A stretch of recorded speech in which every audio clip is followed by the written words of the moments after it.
Welcome everyone. My name is Dr. Colette Semino. I'm one of the musicologists here at the Recital Faculty of Music. I'm going to provide a very short introduction because I want to get right to the program. Cameron Dewar, who just finished her master's, is an accomplished vocalist of many genres, including contemporary classical, opera, musical theater, and jazz. From Stony Mountain, Manitoba, she champions the works of contemporary composers, and her repertoire includes a wealth of music by Indigenous and living composers across North America, and you'll get to enjoy the work that she's been working on for the last couple of years today. Annika Workington is a pianist from Winnipeg, Manitoba, who enjoys forging connections through collaborative performance. Annika recently completed her Masters of Music at the University of Manitoba and has begun to enjoy opportunities across Canada as a performer, teacher, and adjudicator. Welcome to both of you.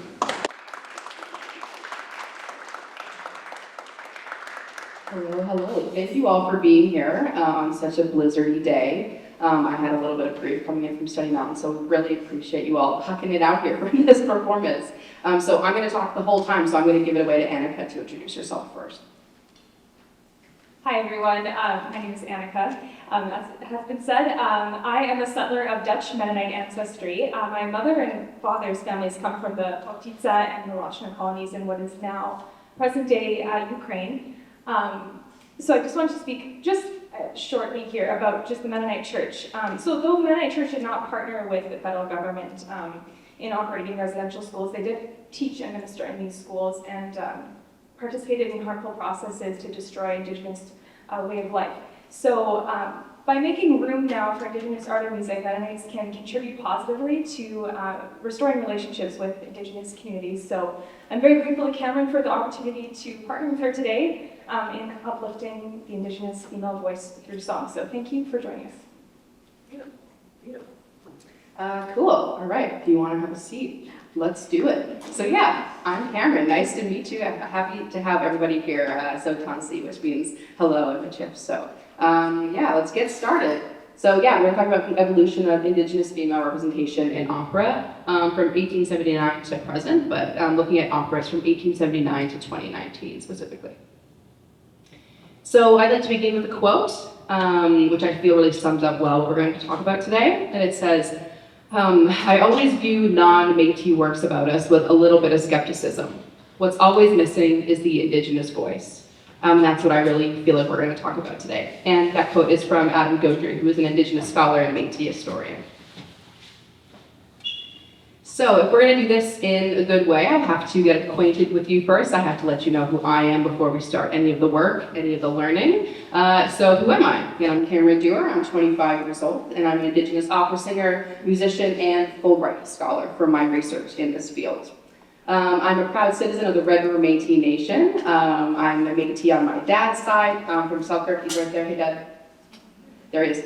And I am Scottish, Norwegian, and Swedish on my mother's side. And so I grew up in Stony Mountain, Manitoba, and we owned a ski hill, so I grew up on the land, outside all day, every day, all winter, and I taught skiing and snowboarding there since I was 11 years old. So if you learned how to ski there, it was probably me that taught you. So the entire Métis side of my family is musical. Dad plays bagpipes and his mom is a pianist and all of his siblings play instruments. And from a young age, my grandmother would play folk songs on the piano and my dad sat me on the bench next to her. And I was like 3 years old and I would just jam melodies on top of what she was playing. And I think my parents just figured out that I had some sort of musical talent. And so they decided to get me into music lessons. So I learned piano, voice, and hand drum, and that started my musical journey. And people always ask how you get into opera. I know that lots of us that are opera singers relate to that because it seems like a kind of random field. And for me, I was in my first opera at Manitoba Opera when they did Puccini's La Boheme, and they needed a children's chorus. And I was bossy and had a loud voice, and so my voice teacher thought I would be perfect. And so I auditioned and got in, and I was on the concert hall stage with the lights hitting me, looking out at all the hundreds and hundreds of seats, and I was like, this is what I want to do for my career. And now that's what I'm doing. And so this is my alma mater. I did go to school here. I got my Bachelor of Music and Vocal Performance here. And then this is where I performed in my first Indigenous opera, Missing, by Marie Clemence and Brian Current. And I have to thank Mel Braun and Catherine Twaddle for programming that work. That was a really, really powerful experience for me.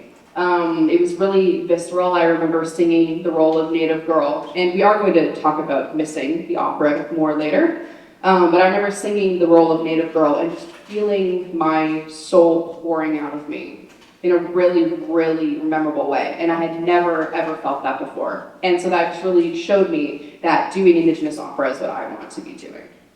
And so while I was here, I was supported by Dr. Colette Simino-Maiello and doing research on the general history of Indigenous representation in opera and musical theater, and then Métis representation in Canadian classical music. And this is my last little thing about me. So I moved to New Jersey to do my Master of Music as one of my voice teachers. She's sung at the Metropolitan Opera, and she's a mezzo-soprano named Barbara Dever. She teaches at Montclair State University, very good program for people that are wanting to live right next to New York and do auditions in New York and stuff like that. It's a great program. And so I moved there to do my Master of Music, and I applied and was awarded a Fulbright scholarship. Which is $25,000 US, to do research on, Indigenous female representation in opera. And so while I was there, I did that research and I got a little lecture recital together, which I toured around New Jersey, which is a pretty similar program to what we're presenting for you today. So you should apply. All apply for Fulbright scholarships. If you have cool research things that you want to do, highly recommend. So we're presenting this research in lecture recital form across Canada, multiple dates. So today is the first one, yay, Friday, January 16th. And then we're going to be going to McGill University in Montreal, February 18th. And then we're going to be, because of my friend here, Neil Weisencell, him and I will be performing at Canadian Mennonite University on March 12th. And then I've also been asked to present at University of Calgary and Brandon University, but we have not, we're figuring out dates for that stuff. Okay, let's get started, shall we? So, the objective of this presentation is to delve into the ties between history and classical music in Canada, to explore the problems with previous representations of Indigenous women in opera, and to compare that to the positive changes we see in modern opera, to spread awareness of the incredible Indigenous opera that exists but is rarely performed or heard, to contribute to a more comprehensive understanding of Indigenous culture, to expand our assumptions about Indigenous participation in opera as a whole, and most importantly, to listen to some incredible modern operas that are real and honest and that fully show the Indigenous female experience.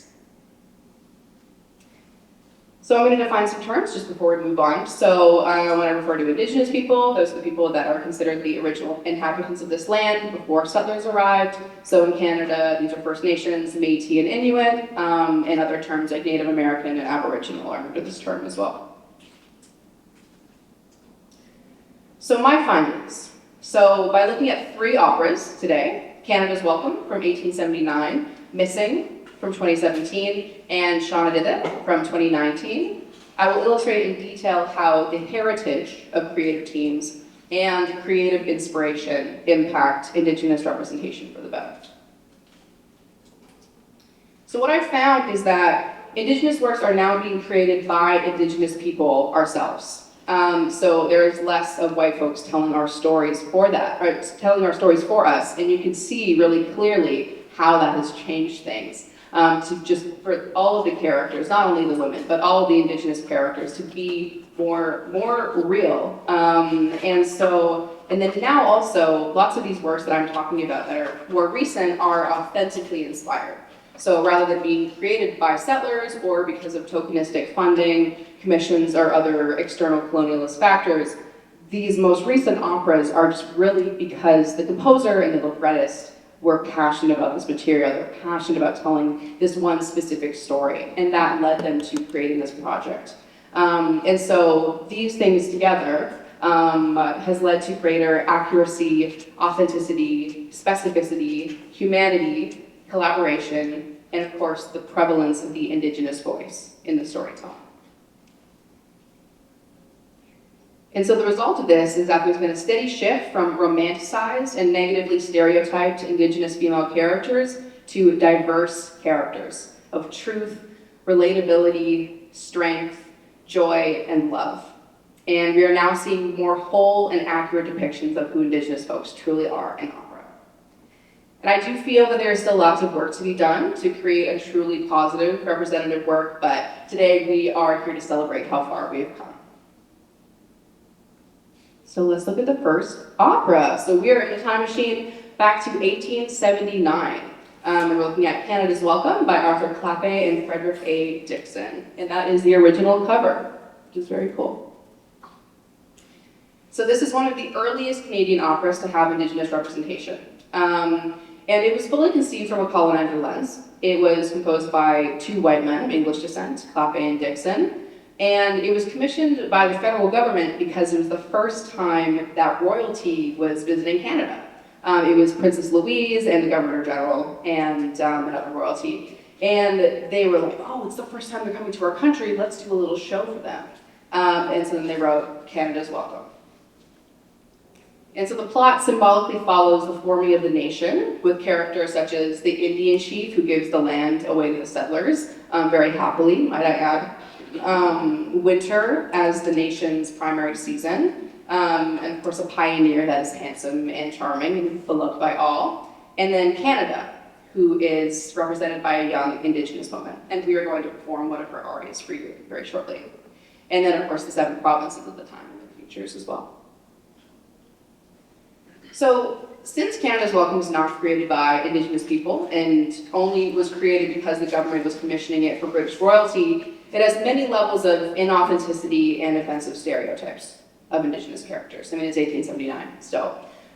Because, the people that were writing these works had never, ever met Indigenous people in person before. So they didn't really know what they were like, and all of their opinions of them were just hearsay and imagination, and really just what, the stereotype savagery that they had heard from other people. And so we see that in this work.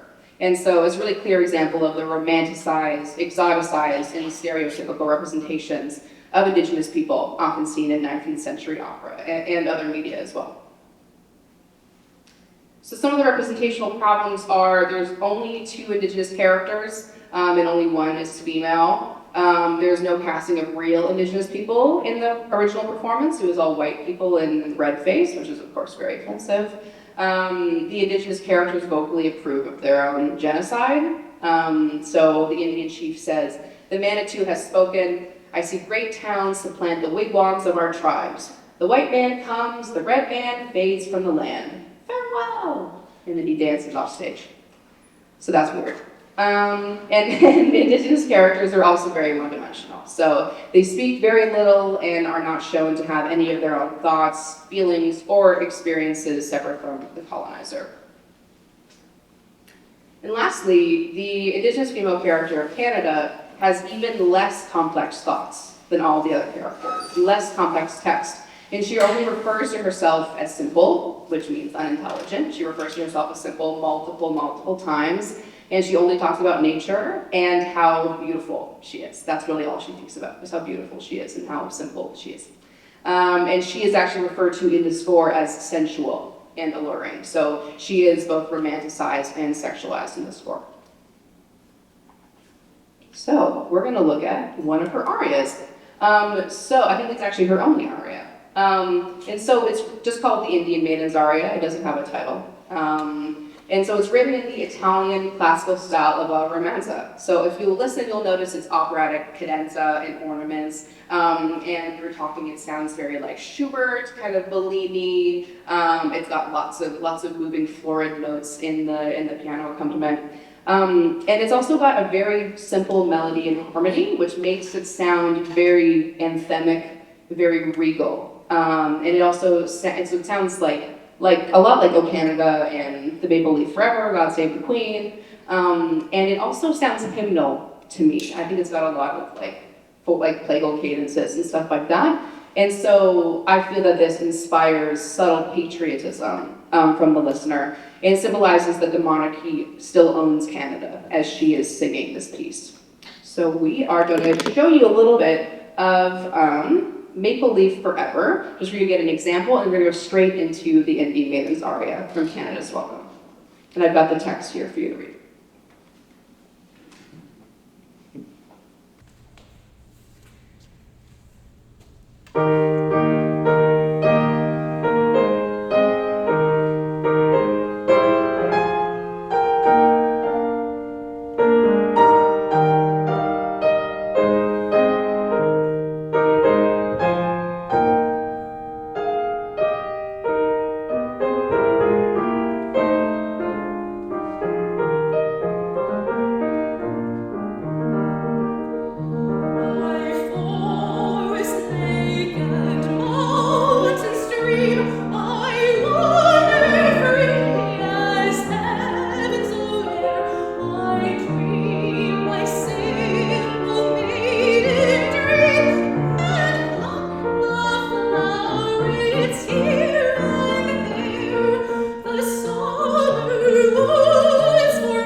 So did you hear it? Did you hear the anthemic quality in the hymnal? Yeah, right? Mm-hmm. It's very easy to hear, and especially the Schuberty and, piano as well. So yeah, that is Canada's Welcome. We are moving on from the 1800s to the 1900s really briefly. The ones that I'm focusing on are after 2000, but I just wanted to say a few words about the 1900s. So there were a few operas with Indigenous representation in the 1900s, but none of them had prominent, if any, Indigenous female representation. So that is why we're not going to sing any of their music for you today or really go into them in depth, but I'll just mention a few in case you've heard of them. So in 1912, we had Le Fétiche by Alex Villandré and Louis Fleur, which is about the fetishization of a white princess, a French princess by native men, and includes a scalping song. So that's pretty crazy. And then in 1950, we had Sing Qua by Frank Morrison. And this one was actually really cool. It was a big step forward. And it was the first Canadian opera to have an Indigenous language in it, and also to be written in part by an Indigenous person, which is very cool. That was back in 1950. And then we had Louis Riel by Harry Summers and Mabel Moore in 1967 for the centennial, and which was about, Métis revolutionary and leader Louis Riel. But it was very offensive and featured stolen material. It featured a stolen honor song which was used as the mezzo's aria in it, which is why we're not going to perform it for you today. The work has kind of been blacklisted for that reason. So yeah, that was the entire 1900s. And next we're moving to one of my favorite works. This is Missing by Marie Clemence and Brian Currett, which was written in 2017. So Missing is the opera that I got to sing from at U of M back in 2022, spring of 2022, so 4 years ago at this point. And it's a really powerful example of authentic and appropriate female Indigenous representation. So the libretto is by Métis playwright Marie Clemence, and it's composed by Brian Current, who is non-native. And it is the same thing for the next opera, Shauna did it, that we're going to talk about, where it's a woman, an Indigenous woman, who has written the libretto, and then it is a white man who has come and done the score, which I find is very interesting, and that's usually the way that it goes in terms of Indigenous opera. And I was talking about it with Mel yesterday, and I think it's a really beautiful act of reconciliation. Just how Annika and I, Indigenous and settler, are sharing and collaborating in this concert with you today, that these composer and librettist duos collaborated for these works. So I think that's really beautiful. So Missing is based on Canada's missing and murdered Indigenous women, girls, and two-spirit crisis. And the original cast was mostly of Indigenous artists, of Métis, Kwaklo, Stolo, Coast Salish, and Moosomin heritage. And then there are 3 settler performers as web characters. Missing takes place in the British Columbia area of Highway 16, which is known as the Highway of Tears, due to the really high number of Indigenous women's bodies that are found there. And so the story follows non-native girl Ava, who back when we did it here was played by Alice McGregor, if you know her. And so Ava is in a car accident on the Highway of Tears and finds the body of a deceased Gypsum woman who's named Native Girl. She doesn't have a name, and Native Girl is who I played. And so the young women form a connection, and Native Girl's spirit inhabits Ava's body with her. And they go through Ava's life with Native Girl seeing the life that she will never get to have. And by the end of the opera, Native Girl is able to get Ava to tell her family what happened to her and where her body is, so that they are able to lay her in earth and then put her to peace. I really enjoy this quote from the librettist. And she says, "The story of Missing can't answer the questions I've been asking my whole life, but I'm hoping it will join other voices who are asking the same questions, telling their stories, and demanding an end to what should be unfathomable. Choosing the Highway of Tears came along with the contradiction of this stunning, beautiful land, and the realization that so many of our women are buried in our province. Why aren't we all trying to do something to prevent this epidemic? And what are we missing?" And so I'm going to show a video from that Opera Theater 2022 performance of myself and Alice McGregor in a second. I just wanted to take a look at their text, since you won't be able to see it while the video is playing. But so both characters, they start by singing fully separately, and by the end of the duet, they are singing in unison and very, very close harmony, which I think is just kind of, it's showing, they're getting to understand each other more, they're getting to bond. But I feel that by the end, when they're singing in unison, it is them deciding that they're going to get through this together, and they're going to be there for each other through this.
very, very haunting music. And I feel that with that opera, the music is really impactful in that way because it makes you feel what the loss and the desperation that native girl is feeling. So while impactful, I have some opinions about this opera. So in my experience, this opera is extremely emotionally taxing for specifically the Indigenous performers, the Indigenous women, to perform. It's a lot of like really graphic imagery that the Indigenous women have to say about the ways that we have been killed. So an example is killed with screwdrivers and knives, which has been proven to happen, and cut up and fed to pigs. And that is very, very difficult. You know, for just to have the trauma of these events in your blood because it is your kin that has experienced it, and then to have to deliver it on stage over and over and over again and really communicate that text and be present with that text has actually proven to be emotionally detrimental to some Indigenous performers. I've known people that have done missing and then after that left opera because they didn't feel that they were able to perform anymore because of the weight of this work. And I mean, of course, just because of the subject matter, the focus is on the pain and death of women. Which is, you know, we already know that's a problematic opera trope that we see all the time. Bohème, maybe dies at the end. Butterfly, she dies at the end. Traviata, she dies at the end. And that's the big moment everybody waits for. Everybody waits for the woman to die at the end of the opera. And which I feel really romanticizes women's suffering for an audience's pleasure and an audience's entertainment. And I just feel that missing, again, it's so impactful and so beautiful. It just makes me wonder whether every Indigenous story in media has to be about our pain and our suffering and our struggles. And whether we can possibly open the door to now featuring, sure, we can definitely educate people on the past, but opening the door to also featuring joy and life and Indigenous people as real people, instead of just reliving our trauma and our pain on stage for the sake of educating people. Which leads us to our last opera. So this is Shauna Did It. That's how you say it, Shauna Did It.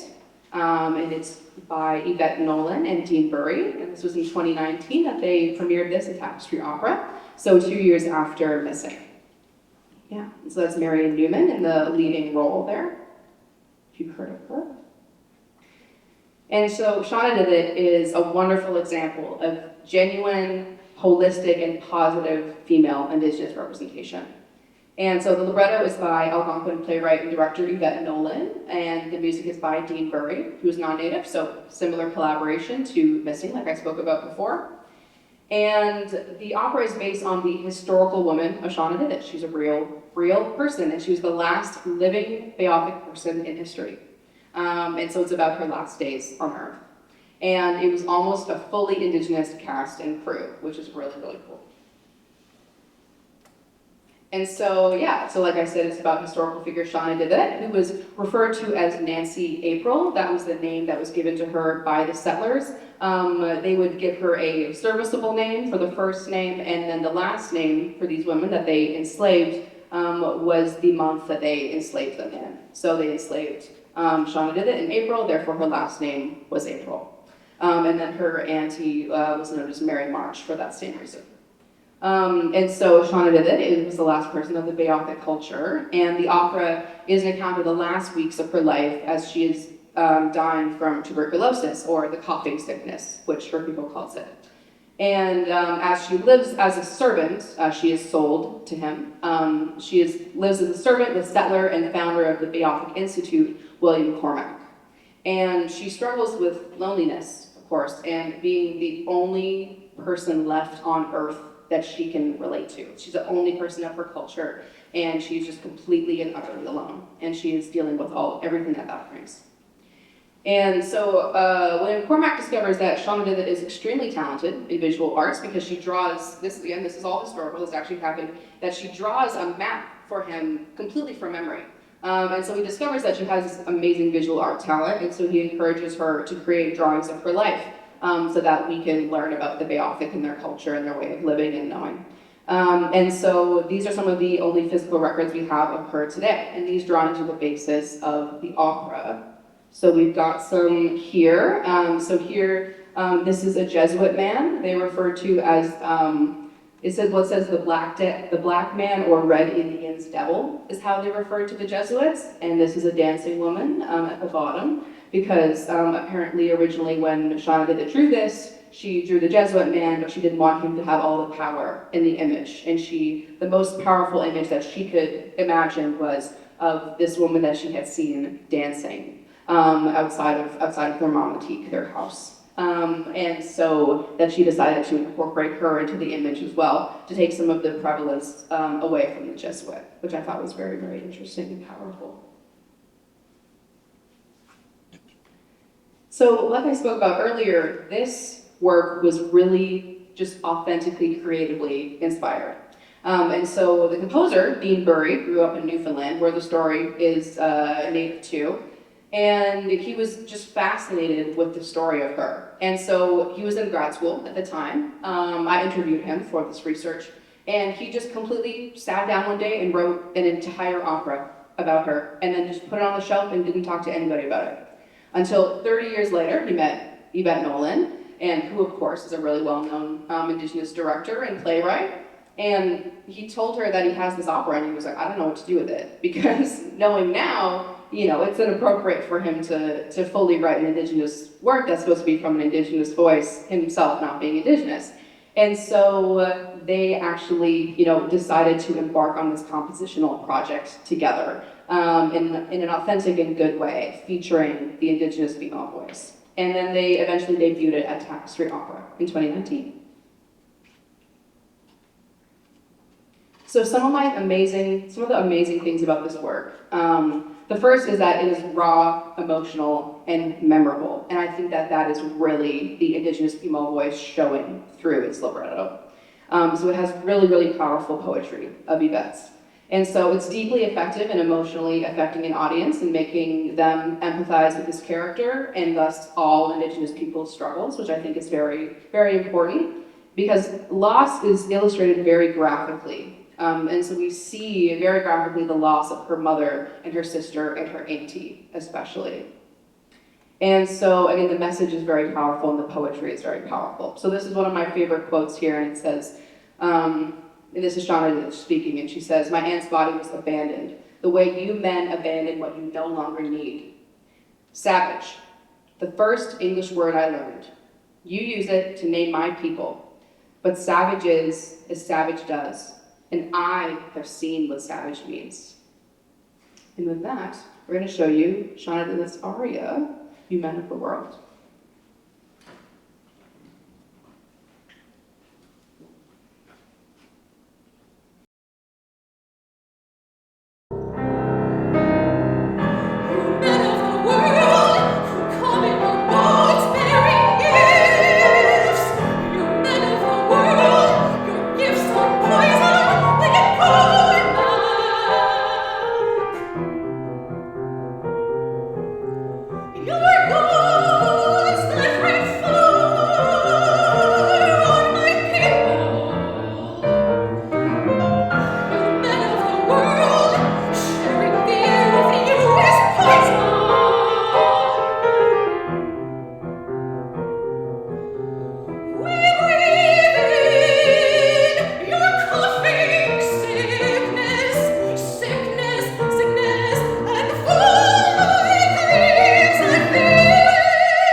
A lot of performance, for sure. Thank you. All right. So, again, the main beautiful thing about this work is its featuring of the Indigenous female voice. And so this is a beautiful case where Shauna did that not only is the subject of history, but she also writes history herself. Because by using her drawings and her writings, she is the author of her own story, even, centuries and centuries later. And so this opera was fully collaboratively created with a fully Indigenous cast of mostly women, an Indigenous advisory committee, and a female Indigenous librettist/director. And when I spoke to Yvette about this work, she said that when they were writing it, she said deliberately, we're not going to end with a dead woman on stage. That was one of her only points that she wanted to avoid, is there's no death of a woman on stage. And so Shauna Videt's character is an example of amazing Indigenous female representation that we should be working towards, because she is truly shown as a real whole person, and she's truly the main character, versus in Missing, Ava, the white woman, is more of the main character. And Native Girl, she doesn't have a name, she's just kind of in the background, she doesn't speak as much. But here, Shauna Videt is truly the main character, and she's a real whole person. And so she has detailed character development, thoughts, and feelings. And she is outspoken, honest, caring, complex, intelligent, connected to her culture, and loyal. And the audience sees her not only experiencing loss, anger, and uncertainty, of course, as she is dying, but they also see her experience love and laughter and joy. And I think that the Indigenous female voice shines through in the empathy that is created through stereotypes. So we hear a lot of the colonizers' negative stereotyped opinions of Shauna Videt, and then right after we see her acting the exact opposite way. And so they say, like, she is of a fierce and savage race, she is as vacant as she is dull, when she speaks it is like marbles in her mouth, what should we learn from her but savagery, they all deserve to die. But with all of these things, we see her being the exact opposite. She speaks English very well, and she's very intelligent, and she's very articulate, and she is gentle and calm and kind and caring, even with everything that she's been through. And so I think that it's really important for us as audience members to see the reality and see how drastically different the reality of who she is from how everybody imagines her and the stereotypes that everybody has of her. And then also with the Indigenous female voice, I think it shines through in the use of the Beothuk language. And so there are a lot of Beothuk words that are featured in the score, like Huishme for laughing, Bugishiman for white man, which sounds like boogeyman, which I think is very funny. Winam for dead, and Demastweet, which is her auntie's real name, instead of Mary Marsh, as they named her. And the Indigenous words often appear at the most powerful points of the opera, like when Shauna Videt is recalling laughing with her sister, and later when she finds her auntie dead. And so the Indigenous words, the Beothuk words, appearing at these really powerful points, I think it's really effective for audiences, because we get to see her really reaching out for home and reaching out for family and connection in those moments. And so we're going to do this aria for you. It's called How Can I Sing? And it's very interesting. In the score, all they give you is the last sentence and the directions to do it word by word. So we start with how and then how can until she eventually forms the whole sentence. And I think that this just illustrates Shauna Videt finding her voice throughout the opera.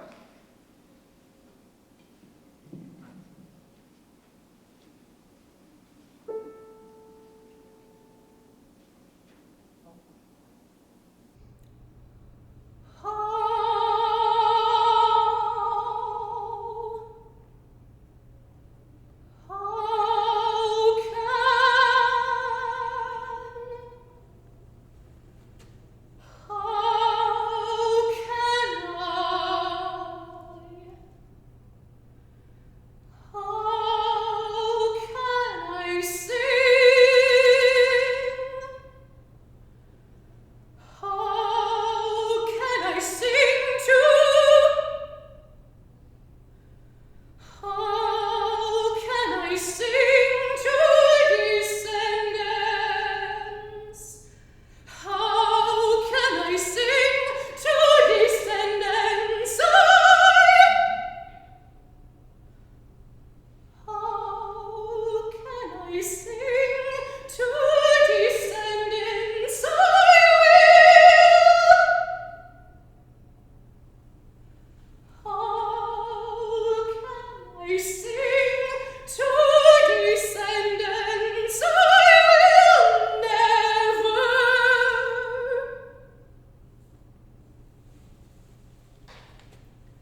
Thank you so much.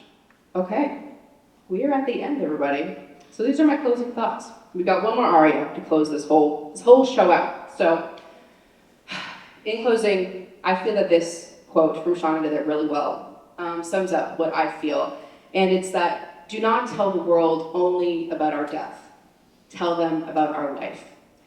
Because I feel that Indigenous trauma is not the only content worthy of sharing, and that the narrative can shift from doom and gloom to include Indigenous culture, love, and joy as well. And we can show Indigenous women in operas having diverse and relatable human experiences that include joy, rather than strictly fulfilling the role of reliving trauma on stage and pain on stage for the sake of educating. But of course, what we've learned through Shauna Did It is about how beautiful and central these Indigenous female characters can be, that they can be connected to their culture and they can be honest and they can be complex and intelligent, and that is enough for the basis of an opera. You know, and she doesn't have to perish on stage at the end. We don't have to have women suffering on stage, and we can feature their joy and their life. And so, this is my last thing, is my favorite point about Shauna Did It is that it ends with hope and joy through Quay and the chorus. And we're going to do Quay's aria for you now. And so this is the last quote of the whole opera, and Shauna Did It is on stage in front of her mamatique, her house, and she's holding hands with all of her Indigenous female relatives around her, and they sing this, and they say, "The Beothuk will live again, carried from one generation to the next and the next in story and song. In our relations who have shared this land, and they will travel with traders and be told around the fires and the gathering of nations. And their storytellers will make our stories their own." And these are the descendants of Shauna Did It. And that if we keep telling her story, she will continue to live. So this is the last aria. This is Quay's aria from Shauna Did It. We will not be disappeared.